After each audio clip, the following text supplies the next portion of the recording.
ഞങ്ങള് മുമ്പിൽ കാണുന്ന സാധനമാണ് സൂചിമുല്ല. ഞങ്ങളുടെ പാലക്കാടൻ ഭാഷയിൽ ഇതിനെ സൂചിമുല്ല എന്നാണ് പറയാ. നിങ്ങളുടെ നാട്ടിൽ എന്താ പറയാന്ന് ജസ്റ്റ് ഒന്ന് കമന്റ് ചെയ്തേക്കേ.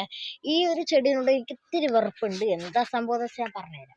അത് ഇത് കണ്ടേ, ഈ ഒരു ഭാഗത്താണ് എൻ്റെ പയറുചെടി നേരത്തെ നിന്നിരുന്നത്. അതിനെ പറിച്ച് കളഞ്ഞ് എൻ്റെ അമ്മ ഈ സൂചിമുല്ല നട്ടു. ആദ്യത്തെ 1-2 വർഷം മുളച്ചില്ല, കാരണം ഞാൻ ശപിച്ചു. അതിനുശേഷം ഇതിനോട് കുറച്ച് ഇഷ്ടമൊക്കെ തോന്നാൻ വേണ്ടി തുടങ്ങി.